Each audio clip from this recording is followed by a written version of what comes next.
ನಮಸ್ಕಾರ ಕರ್ನಾಟಕದಲ್ಲಿ ಒಂದು ಕರ್ನಾಟಕ ಮಹಿಳಾ ಆಯೋಗ ಇದೆ. ಆಯೋಗಕ್ಕೆ ಒಂದು ಮಹಿಳಾ ಅಧ್ಯಕ್ಷರು ಇದ್ದಾರೆ. ಇಷ್ಟೆಲ್ಲ ಸರಣಿ ಅತ್ಯಾಚಾರ, ಹೆಣ್ಮಕ್ಳ ಅತ್ಯಾಚಾರ ಆಗಿರೋದು, ಮಕ್ಕಳ ಅತ್ಯಾಚಾರ ಆಗಿದ್ರೆ ಮಕ್ಕಳ ಆಯೋಗನ ಕೇಳ್ತಾ ಇದ್ವಿ. ಕರ್ನಾಟಕದಲ್ಲಿ ಮಹಿಳಾ ಆಯೋಗ ಅಂತ ಇದೆ. ಕರ್ನಾಟಕದಲ್ಲಿ ಮಹಿಳಾ ಆಯೋಗ ಅಂತ ಇದೆ. ಆ ಮಹಿಳಾ ಆಯೋಗದಲ್ಲಿ ಒಬ್ಬ ಮಹಿಳಾ ಅಧ್ಯಕ್ಷರು ಆ ಕರ್ನಾಟಕ ಮಹಿಳಾ ಆಯೋಗಕ್ಕೆ ಕೆಲಸ ಮಾಡ್ತಾರೆ. ಮಹಿಳೆಯರ ಹಿತರಕ್ಷಣೆಗೆ ಕೆಲಸ ಮಾಡಬೇಕಾದ್ದು ಆ ಕರ್ನಾಟಕ ಮಹಿಳಾ ಆಯೋಗದ ಕೆಲಸ, ಅಧ್ಯಕ್ಷರ ಕೆಲಸ. ನನ್ನ ಪ್ರಶ್ನೆ ಏನು ಅಂತಂದ್ರೆ, ಮಹಿಳಾ ಆಯೋಗ ಐತೆ, ಅಧ್ಯಕ್ಷರವ್ರೆ, ಆದ್ರೆ ಈ ಧರ್ಮಸ್ಥಳದ ಸುತ್ತಮುತ್ತ ನಡೆದಿರುವಂತ ಸರಣಿ ಅತ್ಯಾಚಾರ, ಗ್ಯಾಂಗ್ ರೇಪ್, ಅವ್ರನ್ನ ಹೊರಗಡೆ ಬಿಟ್ರೆ ಯಾರು ರೇಪ್ ಮಾಡಿದ್ರು ಅಂತ ಬಾಯಿ ಬಿಟ್ಬಿಡ್ತಾರೆ ಅಂತ ಬ್ರೂಟಲ್ ಮರ್ಡರ್, ನಂತರ ಭೀಮನ್ ಕೈಯಲ್ಲಿ ಅವನ್ನ ಅಲ್ಲಿನ ಕಾಡಲ್ಲಿ ಮುಚ್ಚಾಕ್ಸುವಂತ ಕೆಲಸವನ್ನ ಯಾರು ಮಾಡಿದ್ರು ಅಂತ ಭೀಮಾ ಕೋರ್ಟ್ಗೆ ಪೊಲೀಸವ್ರಿಗೆ ಹೇಳಿದಾನೆ. ನನಗೇನು ಆ ಹಲ್ಕಟ್ಟುಗಳ ಹೆಸರೇಳಕ್ಕೆ ನನಗೇನು ಬೇಜಾರೇನಿಲ್ಲ. ಲೇ, ರಿಪಬ್ಲಿಕ್ ಮಾಡ್ಕೊಂಡ್ಬಿಟ್ಟಿದಿರಲ್ಲ ಲೇ. ಕರ್ನಾಟಕದಲ್ಲಿ ನಿಮ್ಮನ್ನು ಯಾರೋ ಹೇಳೋರು ಕೇಳೋರು ಇಲ್ವೇನೋ? ಏನೋ ಆ ವಿಚಾರ ಹಂಗಿರ್ಲಿ. ನಾನು ನೇರವಾಗಿ ಕರ್ನಾಟಕ ಮಹಿಳಾ ಆಯೋಗಕ್ಕೆ ಬರ್ತೀನಿ. ಮಹಿಳಾ ಆಯೋಗದ ಅಧ್ಯಕ್ಷರಾದಂತ ಮೇಡಮ್ ಅವ್ರು ಯಾವಾಗೋ ಸೋಷಿಯಲ್ ಮೀಡಿಯಾದಲ್ಲಿ ಮಾತಾಡಿದ್ದೆ. ಮೇಡಮ್ ಅವರೇ, ಕರ್ನಾಟಕ ಮಹಿಳಾ ಆಯೋಗದ ಮೇಡಮ್ ಅವರೇ, ಧರ್ಮಸ್ಥಳದಲ್ಲಿ ಸರಣಿ ಅತ್ಯಾಚಾರ ಆಗಿದೆ, ಹೆಣ್ಣು ಮಕ್ಕಳ ಅತ್ಯಾಚಾರ ಆಗಿದೆ. ನೀವು ಮಹಿಳಾ ಆಯೋಗದ ಅಧ್ಯಕ್ಷರಾಗಿ ಮೇಡಮ್ ಏನ್ ಮಾಡ್ತಾ ಇದ್ದೀರಾ ಮೇಡಮ್? ಫುಲ್ ಬಿಸಿ ಅನ್ಸುತ್ತೆ. ಸೋಷಿಯಲ್ ಮೀಡಿಯಾದಲ್ಲಿ ತಾವು ಬಿಸಿ, ಸೋಷಿಯಲ್ ಮೀಡಿಯಾದಲ್ಲಿ ಬಿಟ್ರೆ ಬೇರೆ ಎಲ್ಲೂ ನೋಡಲ್ಲ. ಇಷ್ಟು ದೊಡ್ಡ ಸರಣಿ ಅತ್ಯಾಚಾರ ಆಗಿದೆ. ಕರ್ನಾಟಕದ ಮಹಿಳಾ ಆಯೋಗ ಕಿವಿನೂ ಇಲ್ಲ, ಬಾಯಿನೂ ಇಲ್ಲ. ಆಯೋಗ ಎಲ್ಲಿ ನೋಡಬೇಕು ಅಂದ್ರೆ ಸೋಷಿಯಲ್ ಮೀಡಿಯಾದಲ್ಲಿ ರೀಲ್ಸ್ ಅಲ್ಲಿ ನೋಡೋ ಮಟ್ಟಕ್ಕೆ ಬಂದಿದ್ದೀವಿ.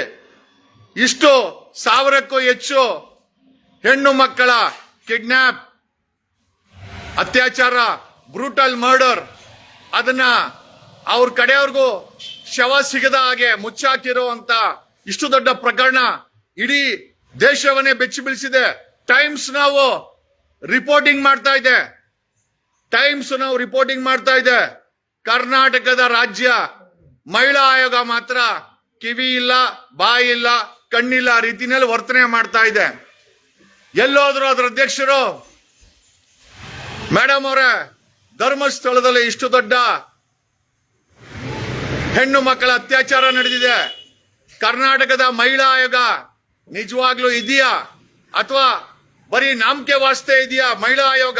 V are questioning the Karnataka state women's commission and its chairman. Such a big brutality has taken place in Dharmasthala, Karnataka. The Women's Commission is not bothered even to go and visit, ensure ಅವ್ರ ಮನೆ ಹೆಣ್ಮಕ್ಳಾಗಿದ್ರೆ. ಕರ್ನಾಟಕ ಮಹಿಳಾ ಆಯೋಗ ಇರೋದು ಬರೀ Facebook, social ಮೀಡಿಯಾಗ ಒಂದಕ್ಕೆನಾ? ಅಥವಾ ನಿಜವಾಗ್ಲೂ ಮಹಿಳೆಯರಿಗೆ, ಕರ್ನಾಟಕದಲ್ಲಿ ಮಹಿಳೆಯರಿಗೆ ಏನಾದರೂ ಆದ್ರೆ ಮಹಿಳಾ ಆಯೋಗ ಜಂಪ್ ಮಾಡುತ್ತಾ ಆಕ್ಷನ್ ಮಾಡಕ್ಕೆ, ಅಲ್ಲಿ SP ಗೆ ಬೆಂಡೆತ್ತಕ್ಕೆ, ಆರೋಪಿಗಳನ್ನ ಆದಷ್ಟು ಜಲ್ದಿ ಒಂದು ಫ್ಯಾಕ್ಟ್ ಫೈಂಡಿಂಗ್ ಕಮಿಟಿ ಮಾಡಿ, ಕರ್ನಾಟಕ ಮಹಿಳಾ ಆಯೋಗದ ಜವಾಬ್ದಾರಿ ಇದು. ಅಧ್ಯಕ್ಷರೇ, ಮಹಿಳಾ ಆಯೋಗದ ಅಧ್ಯಕ್ಷರೇ, ಏನು ಮಾಡ್ತಾ ಇದ್ದೀರಾ?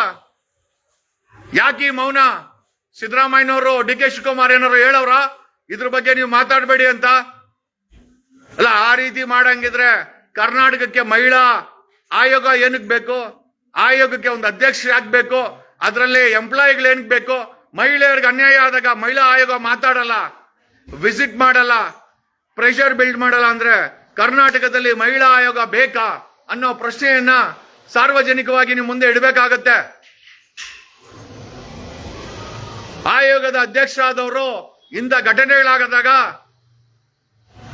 ಅಧ್ಯಕ್ಷರು ಹೋದ್ಸತಿ ಬಿಗ್ ಬಾಸ್ ಅಲ್ಲಿ ಬಾತ್ರೂಮ್ ಆ ಹೆಣ್ಮಕ್ಳಿಗೆ ನರಕ, ಸ್ವರ್ಗ ನರಕ ಹೇಳಿತ್ತು ಬಿಗ್ ಬಾಸ್ ಅಲ್ಲಿ.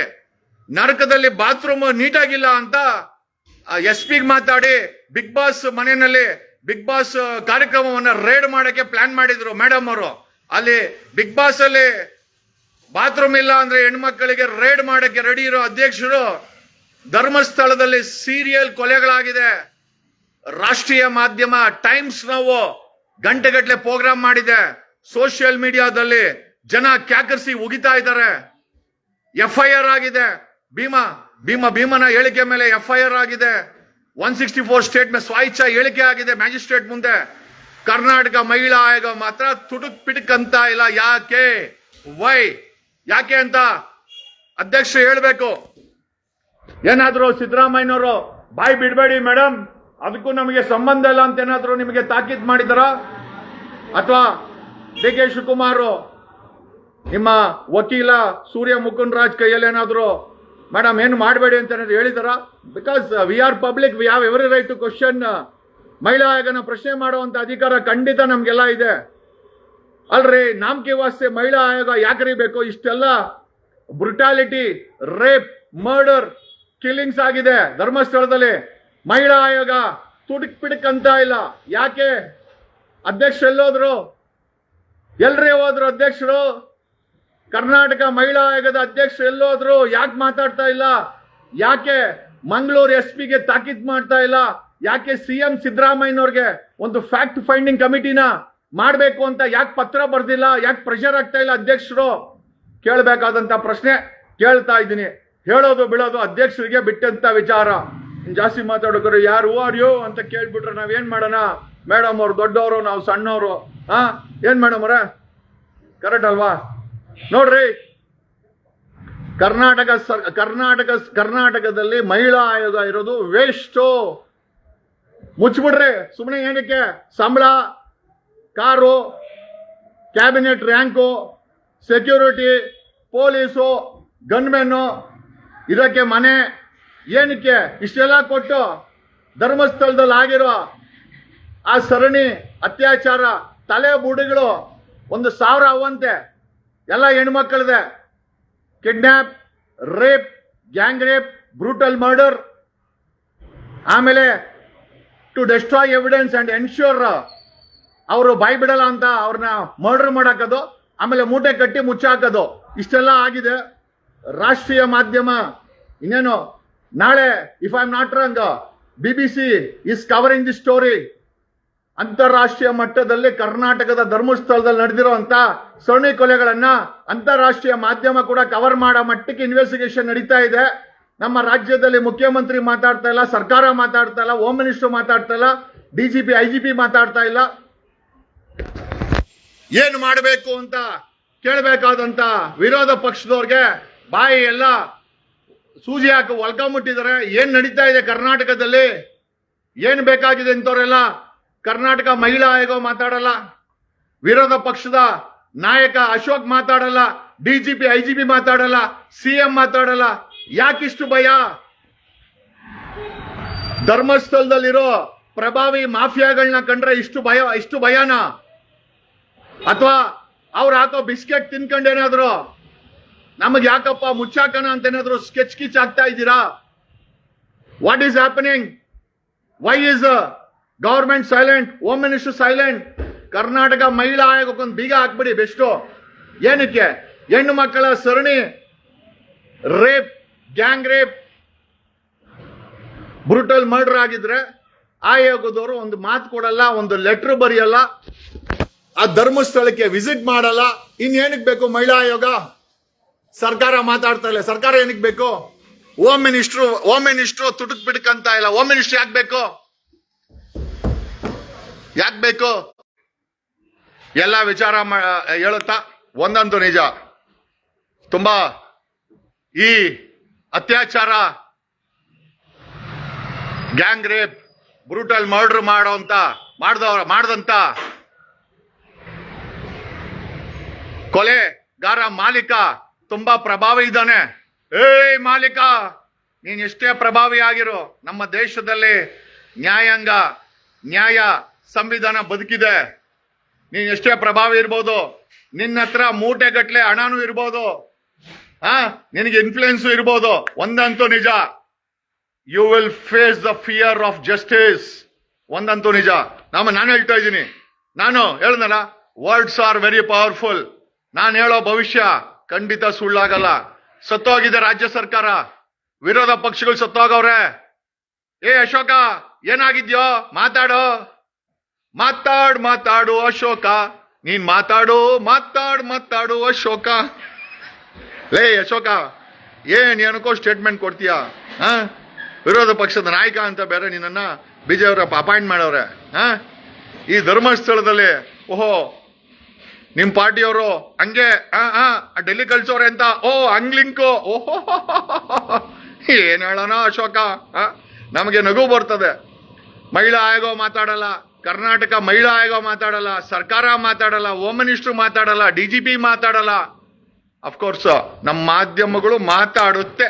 ಮಾತಾಡು ಮಲ್ಲಿಗೆ ಮಾತಾಡ್ತವೆ. ಪಾಪ ಮಾಧ್ಯಮಗಳು ಇನ್ನು ಸ್ವಲ್ಪ ಹೀಟ್ ಆಗ್ಲಿ, ಜಗಣ್ಣ ಫುಲ್ ಹೀಟ್ ಮಾಡಿ ರೋಸ್ಟ್ ಮಾಡಿ ಕೊಡ್ತಾನೆ ಅಂತ ವೇಟ್ ಮಾಡ್ತಾವ್ರೆ. ಮಾಡೋಣ, ನಮ್ಗೆ ಏನಾಗಬೇಕಾಯ್ತಾ? ಕರ್ನಾಟಕದಲ್ಲಿ ಅನ್ಯಾಯ ಆದಾಗ ಮಾತಾಡ್ತೀವಿ. ಮಾತಾಡು ಮಲ್ಲಿಗೆ ಸೇವಂತಿಗೆ, ಮಾತಾಡು ಮಲ್ಲಿಗೆ. ಏಯ್, ಒಂದಂತೂ ನಿಜ, ನೀವು ಮಾಡಿರೋ ಪಾಪದ ಕೂಡ ತುಂಬಿದೆ. ಅದಕ್ಕೆ ಧರ್ಮಸ್ಥಳ ಮಂಜುನಾಥನೇ ಈ ಭೀಮನ್ನ ಕರ್ಕೊಂಬಂದು ಬೀದಿಗೆ ಬಿಟ್ಟು ಅವನ ಕೈಲಿ ಹೇಳಿಕೆ ಕೊಟ್ಟು ಕ್ಯಾಪಿಟಲ್ ಪನಿಷ್ಮೆಂಟ್, ನಿಮ್ಮ ನೇಣಿಗೆ ಹಗ್ಗ ತಯಾರಿದೆ, ನಿಮ್ಮನ್ನ ಮಾಡಿ ನಿಮ್ಗೆ ಕ್ಯಾಪಿಟಲ್ ಪನಿಷ್ಮೆಂಟ್ ನೇಣಾಕಂತ ದಿನ ದೂರ ಇಲ್ಲ. ಬರ್ದಿಟ್ಕೊಳ್ಳಿ.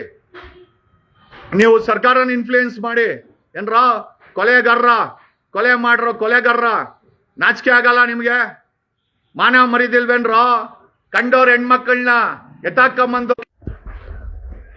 ಸಾರಿ ಯಾಕೋ ಡಿಸ್ಕೌಂಟ್ ಆಗ್ಬಿಡ್ತು. ನಾನು ಅದೇ ಈ ಕೊಲೆ ಮತ್ತೆ ಅತ್ಯಾಚಾರ ಮಾಡ್ರೋ ಯಜಮಾನ್ರುಗಳಿಗೆ ಹೇಳ್ತಾ ಇದ್ದೆ. ಒಂದ್ ಸಮಯದಲ್ಲಿ ಬಳ್ಳಾರಿ ರಿಪಬ್ಲಿಕ್ ಮಾಡ್ಕೊಂಡಿದ್ರು, Belgaum republic, Mysuru republic, Bengaluru republic, Kolar republic, ಆ ರೀತಿ ಪ್ರಭಾವಿಗಳು ಮಾಡ್ಕೊಂಡಿದ್ರು. ಈಗ ಧರ್ಮಸ್ಥಳದಲ್ಲಿ ರಿಪಬ್ಲಿಕ್ ಆಗಿದೆ. ಈ ಸರಣಿ ಅತ್ಯಾಚಾರಗಳು ಸಾರ್ವಜನಿಕರ ಗಮನಕ್ಕೆ ಬಂದಿದೆ, ಕಂಪ್ಲೇಂಟ್ ಆಗಿದೆ, FIR ಆಗಿದೆ, 164 ಸ್ಟೇಟ್ಮೆಂಟ್ ಆಗಿದೆ. ಒಂದಂತೂ ನಿಜ,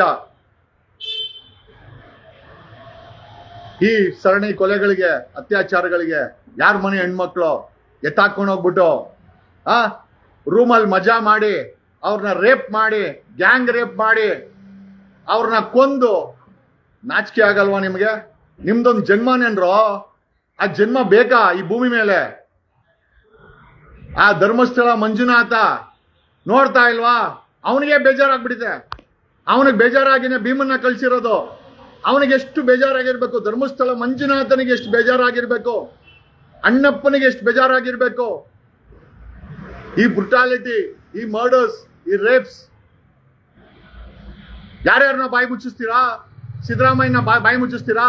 ಸರ್ಕಾರನ ಬಾಯಿ ಮುಚ್ಚಿಸ್ತೀರಾ? DK ಶಿವಕುಮಾರ್ ಬಾಯಿ ಮುಚ್ಚಿಸ್ತೀರಾ? DGP ಮತ್ತೆ ಪೊಲೀಸ್ ಇಲಾಖೆನ ಬಾಯಿ ಮುಚ್ಚಿಸ್ತೀರಾ? ಮಂಗಳೂರು SP ಅರುಣ್ ಕುಮಾರ್ನ ಬಾಯಿ ಮುಚ್ಚಿಸ್ತೀರಾ? ಮಹಿಳಾ ಆಯೋಗನ ಬಾಯಿ ಮುಚ್ಚಿಸ್ತೀರಾ? ವಿರೋಧ ಪಕ್ಷದವ್ರನ್ನ ಬಾಯಿ ಮುಚ್ಚಿಸ್ತೀರಾ? ಇಷ್ಟು ದೊಡ್ಡ ಪ್ರಭಾವಿಗಳೇನು ಕಂಡ್ರೋ ನೀವು? ಇಷ್ಟು ದೊಡ್ಡ ಪ್ರಭಾವಿಗಳ ಮೇಲೊಬ್ಬ ಇದ್ದಾನೆ, ಅವನಿಗೆ ಇನ್ಫ್ಲೂಯೆನ್ಸ್ ಮಾಡಕ್ಕಾಗಲ್ಲ, ಅವನ್ ಬಾಯಿ ಮುಚ್ಚಕ್ಕಾಗಲ್ಲ. The day is not far bloody, you will be hanged to death. ನೇಣಾಕೋ, ನಿಮಗೆ ಖಂಡಿತ ನೇಣಾಕೋ ಅಂತ ದಿವಸ ಬಂದೇ ಬರುತ್ತೆ. ಈ ಕೊಲೆಗಳನ್ನ ಅತ್ಯಾಚಾರಗಳನ್ನ ಮಾಡಿರೋ ಅಂತ ನೀವು ಪ್ರಭಾವಿ, ಎಷ್ಟೇ ದೊಡ್ಡ ಪ್ರಭಾವಿಗಳಾಗಿರ್ರಿ, ಎಷ್ಟೇ ದೊಡ್ಡ ಇನ್ಫ್ಲೂಯೆನ್ಸರ್ ಆಗಿರಿ, ನಿಮ್ಮ ಹತ್ರ ಸಾವಿರಾರು ಕೋಟಿ ಹಣ ಇದ್ರೂ ಕೂಡ ನಿಮ್ಮ ಕುತ್ತಿಗೆಗೆ ನ್ಯಾಯಾಂಗ ವ್ಯವಸ್ಥೆನಲ್ಲಿ ಕ್ಯಾಪಿಟಲ್ ಪನಿಷ್ಮೆಂಟ್ ಆಗೇ ಆಗುತ್ತೆ. ನಿಮ್ಮ ಕುತ್ತಿಗೆಗೆ ನೇಣು ಬಿದ್ದೇ ಬೀಳುತ್ತೆ. ಆ ದಿನ ದೂರ ಇಲ್ಲ. ಧರ್ಮಸ್ಥಳ ಮಂಜುನಾಥನಿಗೆ ಅಸಹ್ಯ ಬಂದ್ಬಿಟ್ಟಿದೆ ಈ ಕೊಲೆಗಳನ್ನ ನೋಡಿ. ಧರ್ಮಸ್ಥಳದ ಅಣ್ಣಪ್ಪನಿಗೆ ಅಸಹ್ಯ ಆಗಿದೆ. ಅದಕ್ಕೆ ಭೀಮನ ಕೈಯಲ್ಲಿ ಕಂಪ್ಲೇಂಟ್ ಕೊಡ್ಸಿದ್ದಾರೆ. ಏನೇ ಸ್ನೇಹಿತರೆ, ಬೇಜಾರಾಗ್ತಾ ಇದೆ ಮಾತಾಡ್ಲಿಕ್ಕೆ. ರಿಯಲಿ ಬೆಳಗ್ಗೆಯಿಂದ ಐ ಥಿಂಕ್ ಒಂದಕ್ಕಿಂತ ಹೆಚ್ಚು ಲೈವ್ ಮಾಡಿಬಿಟ್ವಿ.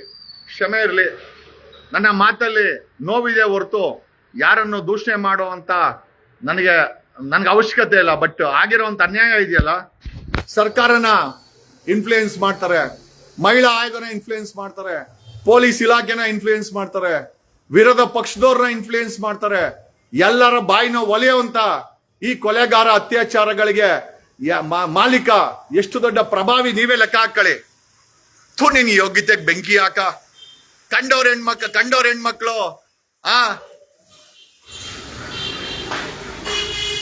ಹೆಣ್ಮಕ್ಳು ಪೂಜೆಗೆ ಬಂದ್ರೆ ಅವ್ರನ್ನ ಎತ್ತಾಕೊಂಡು ಹೋಗಿ ರೇಪ್ ಮಾಡಿ, ಬ್ರೂಟಲಿ ಮರ್ಡರ್ ಮಾಡಿ, ಹೂತ ಹಚ್ಚೋ ಅಂತ ನಿಮ್ದೊಂದು ಜನ್ಮನ, ನಿಮ್ಮ ಜನ್ಮ ಅಂತ ಹೇಳ್ಬೇಕಾ?